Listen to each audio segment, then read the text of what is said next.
Comment obtenir la paix? La paix est une notion convoitée dans le monde. Les peuples s'arment et se font la guerre pour la conquête de leurs intérêts, mais leur but final est de trouver la paix et d'apaiser les tensions. La paix biblique, quant à elle, présente plusieurs significations, englobant à la fois des dimensions spirituelles, sociales et personnelles.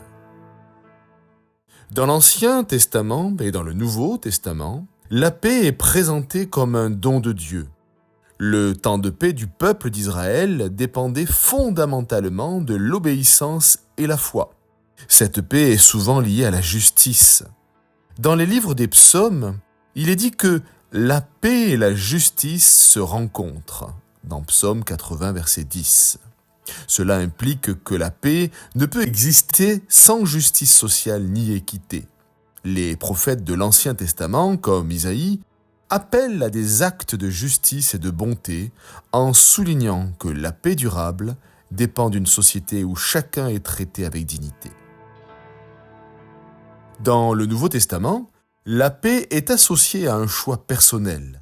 C'est le choix de vivre en Christ et de profiter d'un état émotionnel et mental stable grâce à son pardon et sa présence à travers le Saint-Esprit.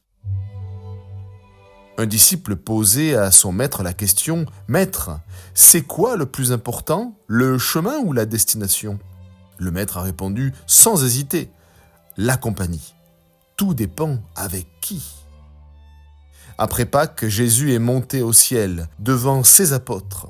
Jésus a dit qu'il ne les laissera jamais seuls en envoyant le Consolateur. Dans le Nouveau Testament, Jésus se décrit comme le prince de la paix, Isaïe 9, 6, soulignant que la paix véritable provient de la relation avec lui. La paix en Christ n'est pas simplement l'absence de conflit, mais une plénitude intérieure qui transcende les circonstances extérieures. Philippiens 4, verset 7 nous évoque cette paix de Dieu qui garde nos cœurs et nos esprits, illustrant qu'elle est un état de sérénité que l'on peut éprouver même en temps de trouble. La paix intérieure ne s'improvise pas. C'est un sentiment de confiance permanente grâce à la relation avec Dieu. C'est pour cela que la paix se reflète dans un état d'esprit conciliateur et dans l'humilité de notre cœur. Ceux qui sont dans la paix sont appelés à inspirer l'union. Dans le Sermon sur la montagne, Jésus déclare « Heureux les artisans de paix, car ils seront appelés fils de Dieu » Matthieu 5, verset 9.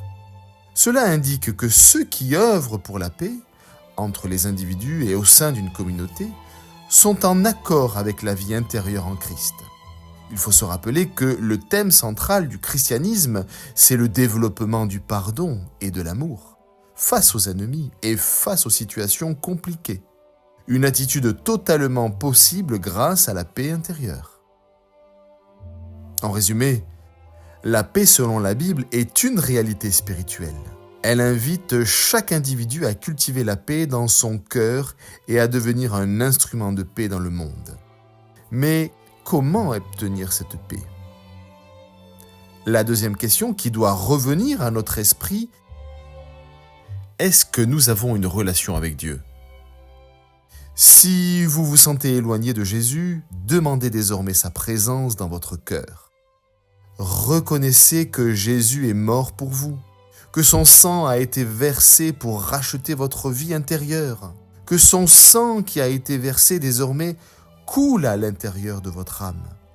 Grâce à son sacrifice, la vie de Jésus et sa paix rentrent dans votre maison intérieure.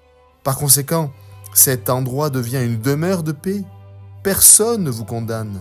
Votre âme est un endroit sacré par le sang de l'agneau.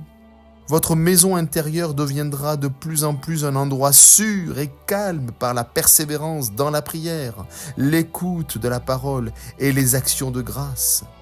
Cette persévérance permet aux chrétiens de se rappeler de l'essentiel, que Dieu est en nous.